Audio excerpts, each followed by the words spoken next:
Yo, yo, yo. Well, since I will be talking about my project, I might as well demonstrate it first.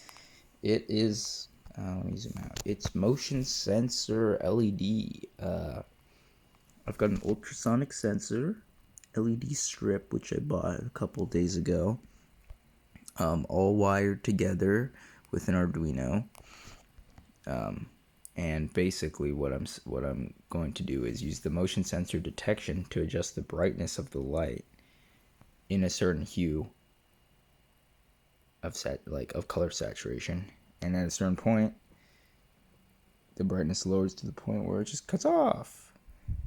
So yeah, I kind of got inspired by seeing these on the internet, so I decided to make one myself from scratch.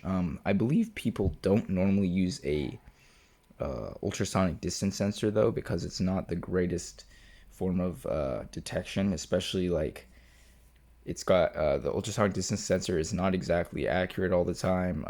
You can get easily damaged, and I've just had a lot of problems running into it recently. So like it just randomly glowed, even though I didn't put my hand in front of it.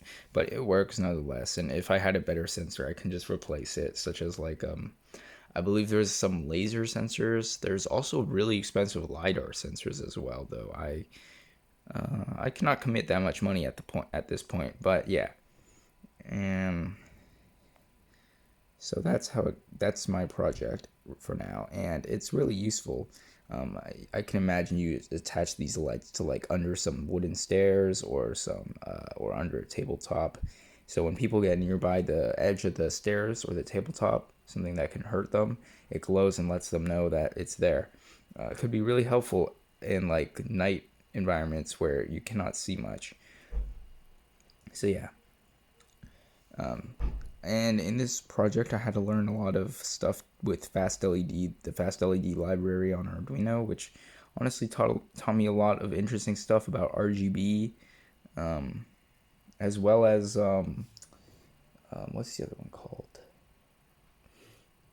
As well as CHSV, which is the is it stands for color hue saturation value. So it's two different color systems, and yeah, and that also kind of builds with my GLSL programming, which I did about a month ago.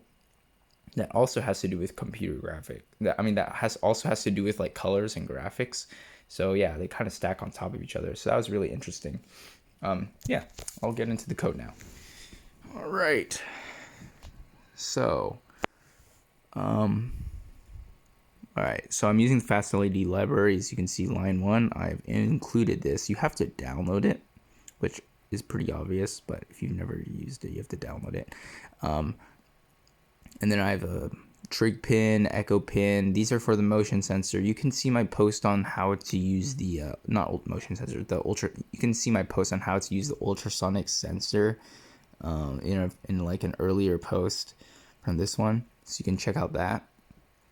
It's where I make a musical instrument, and these are also part of the ultrasonic sensor, as well as this stabilization, and then the distance reading counter as well. So the only new stuff is this LED array, which you have to use in the Type C RGB, so that the Fast LED library knows what type of thing you're talking about. So that's what CRGB is. Brightness is for the brightness of the light, obviously.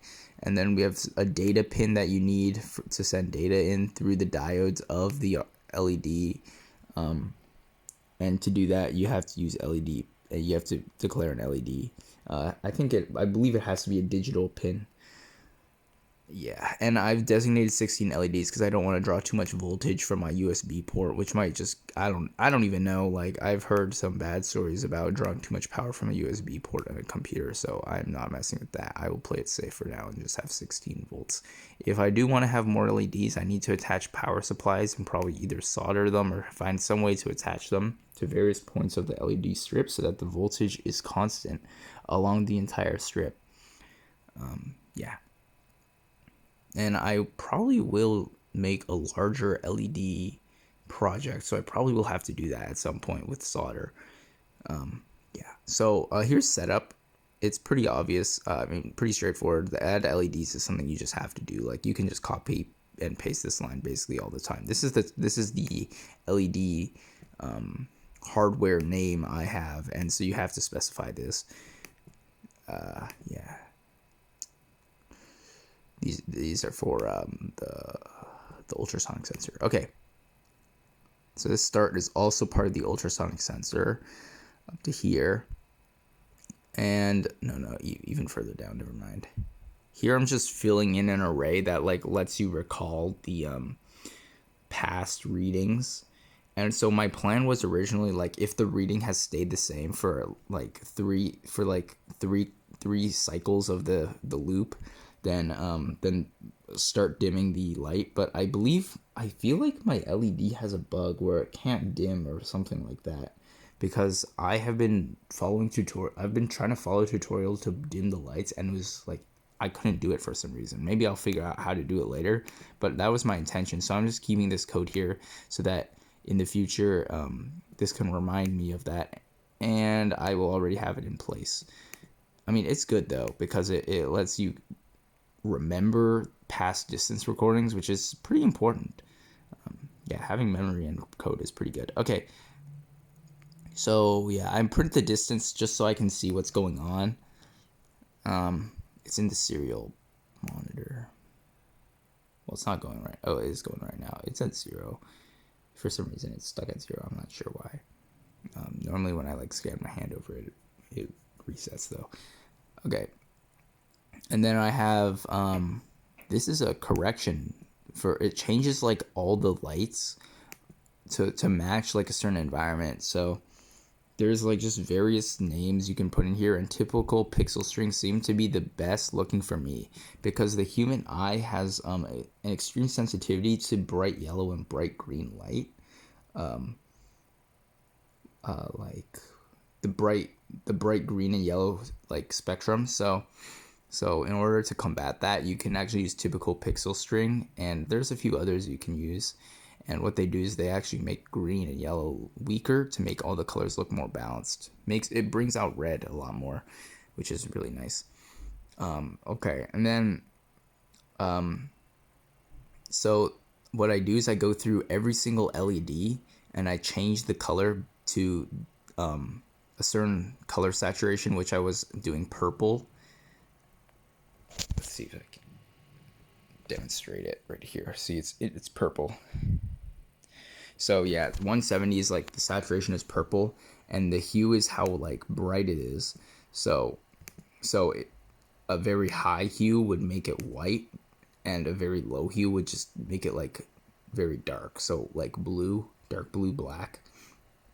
So yeah, and this hue is based on the distance times 2.5 because I capped the distance out at around I think 80 or 90. And multiplying it by 2.5 gets you about 255, which is the highest number you can have because that's the highest for an 8-bit integer.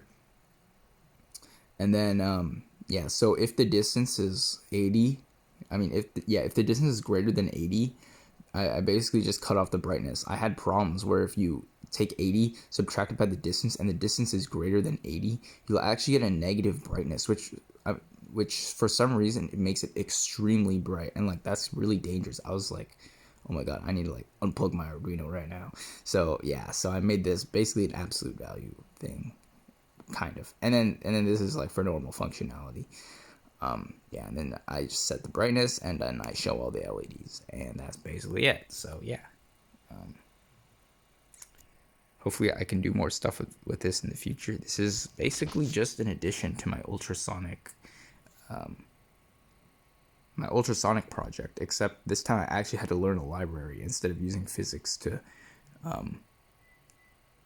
create sound, which is a little easier to figure out than creating color. So yeah, see ya.